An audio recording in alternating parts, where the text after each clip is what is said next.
Family.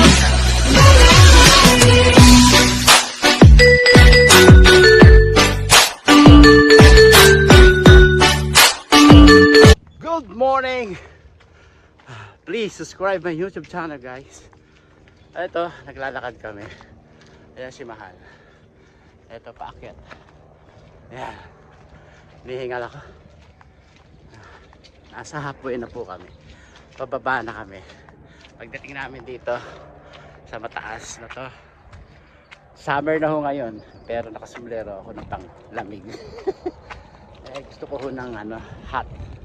Gusto ko pinagpupusan ako para matanggal ang cholesterol. Yan. Yan po ang dinadaanan. Yan.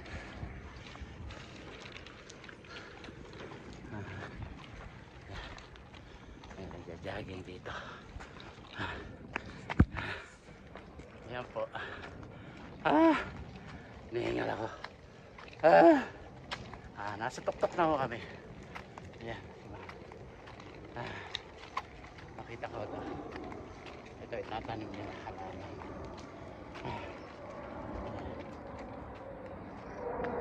Itatanim nila. Yan, gawa na yung bahay. Yan. Yan po. Ang Dabali. Yan. Yan po ang Dabali. Yan. May mga sasakyan dumaraan. Yan. Ayun, sa baba. Yan po. Ay, nihingal ako. Lalakad daw si Alaska. Yan po. Okay.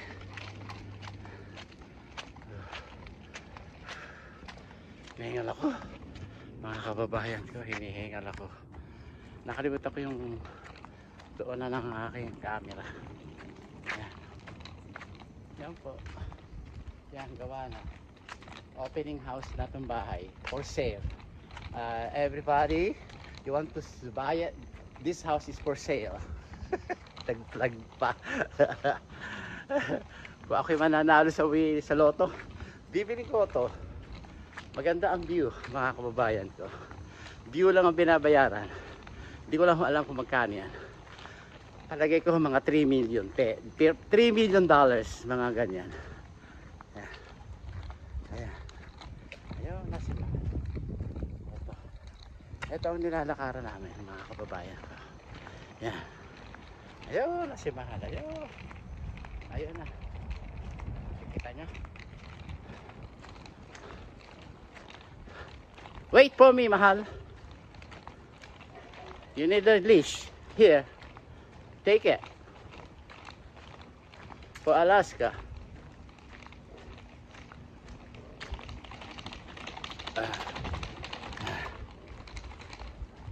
Ito yung bahay ni Jamal. Yung sa namatay na siya.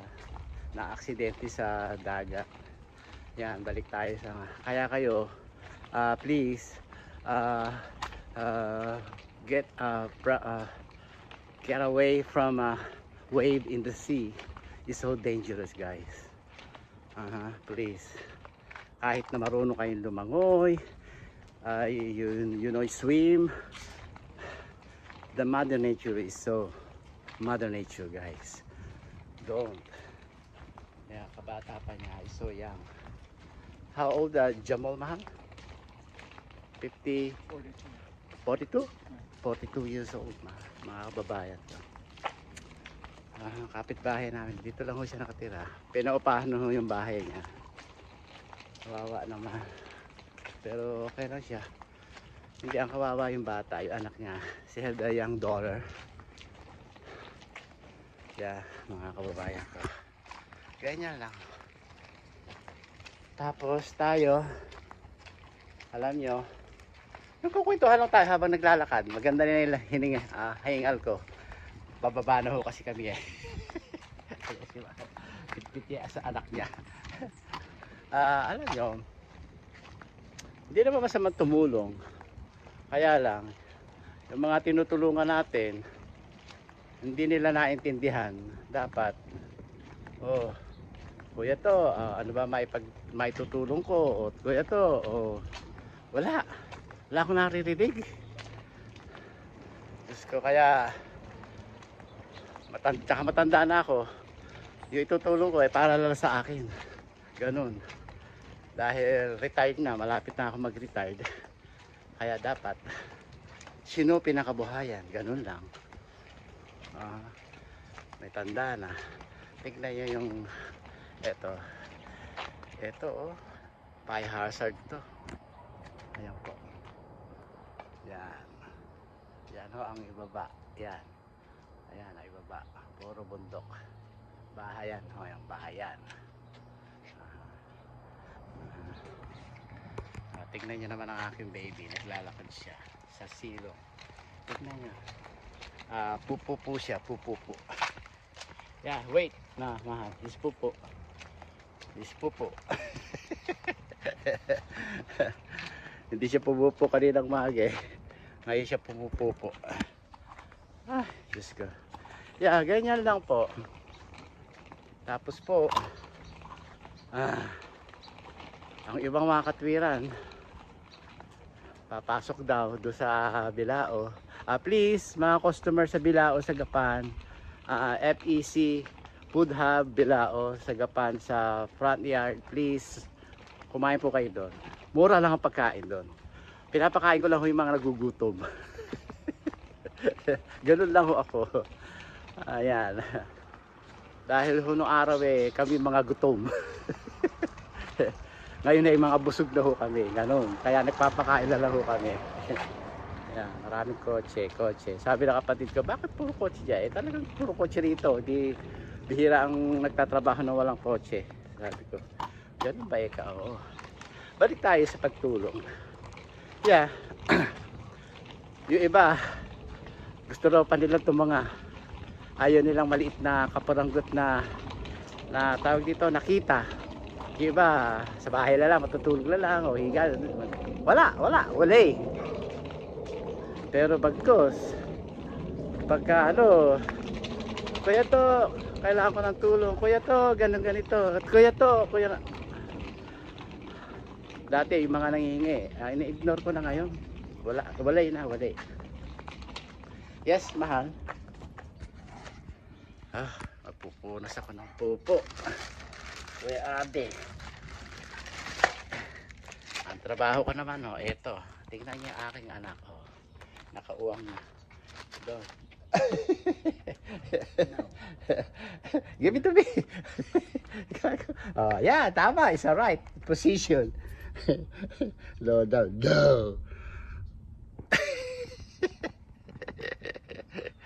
Ala to po, anak. Ano ba yan? I wash you in the house. Eh.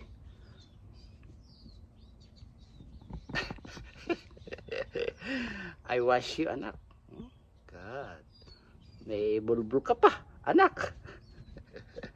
Okay, clean. One more. Gago kaya. Gago. No. Sabi di ba? No. Gago ko. Ito asawa ko, bisa ni gago. Bisa ni gago. Pagka walang hawakan itong camera ka, itong telephone ko, itong camera, malikot. Sabi ng mukha, no. Laki, no. Diyo kasi ito, Diyo. Diyong mabait, pero masungit. Ito ng piki. Pero bagkos, pagka nagustuhan niya pagkain, nandamot. Hindi siya namimigay. Ganun lang ang asawa ko. Tingnan nyo, malayo na lumakan. Masarap ako. May mga tirang pagkain sa opisina, dinala ko dito para sa kayote. Kayote. Yan. Sige, okay lang. Pero hindi nila iniisip na yung pagtulong ko, pagka nangangailangan sila, hindi nila iniisip. Ako naman may kusa. Hindi na ako kailangan hingan. Pero ngayon tinabangan ako sa kanila, mga kababayan ko. Kaya kayo, yung pagtulong nyo, hinay-hinay lang din. Maiisip nyo, ma-realize nyo pag uugod-ugod na kayo at matanda na kayo. Pag wala na kayong kinikita. Ganun lang. Ay, nako, Diyos ko. Kaya pala yung mga kamag-anak ko ayaw tumulong. Wala akong masabi.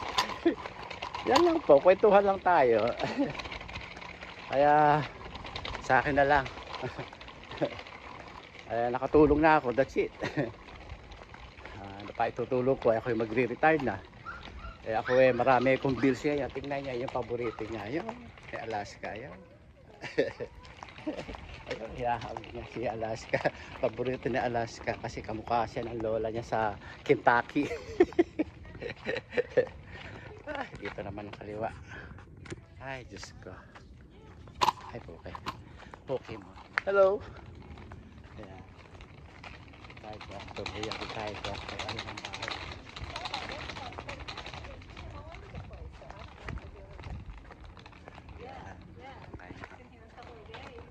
Lula-lulahan ni Alaska. Okay, ganito lang ang buhay sa Amerika. Ayan, tanghali na. Summer na ho ngayon dito, tag-init na. Ayan, ngayong week na to, super init. Over 100 na ho. Ganon. Ganyan lang. Ito po ang aming nilalakaran. Ayan. Yan, kaya yung mga OFW, yung mga nasa ibang bansa, hinay-hinay lang pagtulong. Kaya yung iba hindi tumutulong, pero kita nyo ang ganda ng bahay. May mga lupain. Ako lupain lang, wala akong bahay. Sa Amerika lang ako may bahay. Sa Pilipinas wala. Baka sakali ako yung magpagawa. Yun, unahin ko muna yung sarili ko. Magre-retire na ako eh. Ganun lang. Bibili akong bukid. Yan. Bibili ko ng bukid para hindi magutom yung pamilya ko. Para hindi sila mukhang kawawa at tikaw. Aling tikaw, tagutom. Ang mahal ng bigas. So, yan. Yan. Yan ang pababa. Ay, Diyos ko. Iniwan ko na siya mahal. Mabilis maglakad, iwanan ko sila. Ganyan lang po. Mahirap ang buhay. Tapos yun. Ay, naka, Diyos ko.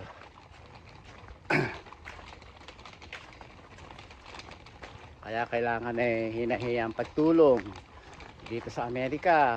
Alam niyo naman, yung iba namamasura lang para kumita at para umasenso ang buhay, makakaipadala, ganun lang ang buhay rito. Kung ako nga lang pwede ko mamasura dito, kaya lang walang mabasura dito. Sa Florida maraming mga basura. Dito wala maraming tao dito, maraming namamasura rin dito, mga kababayan ko. At saka dito ay may mga food stamps sila, kaya hindi sila namamasura. Yung iba rin dito mga Pilipino, hindi ko naman lahat nahihiya sila o kinahihiya nila yung sarili nila o whatever kung ano. Ako naman, nahihiya ako para kay mahal. Ako hindi ako nahihiya, matapang nahihiya ako. Kaya lang, binibigyan ko ng kahihiya yung asawa ko. Biruin nyo naman na scriptwriter, producer. Tapos mamamasura ako. Ala, ayoko naman binibigyan ko naman ng kahihiya yung aking asawa. Kaya ako pagka uma-attend kami ng meeting, talagang postura. Kaya lang, sabi ni Ma, huwag ka na mag-picture. Alaska, you waiting for me, tatay? Don't pull it out. Asawa ko, what's happening? Huh? Are you so mad? What's wrong? Alaska. My God, Daddy. Yeah, okay. Tanda na kasi. Ako, smiling face. Ganun. Shut ako kuno. Ayan. Ayaw niya kasi sa camera pagkagaya, ayaw niya. Oh, the car. Ay nako. Kaya ganyan. Oh my God. Lubak-lubak itong karsada namin. Ano ba to? Oy, LA County here. City. Yung daan namin. Fix the this street, our street. Fix it, guys. Fix it. Kung manonood, you watching my video, fix it. Oh my goodness. Oh, ito, say the hole. You wanna see the hole here? Oh, here. Oh, ayan, hole. Hole. Fix it. Nako, Diyos ko. I'm paying taxes here. Oh, fix it. Oh, ayan. Oh, fix it. My God. Babayad kami ng taxes dito. Okay, see you in next video mga kababayan ko. Please subscribe my YouTube channel, guys. Magpapakain ako ng kayote. See you. Bye.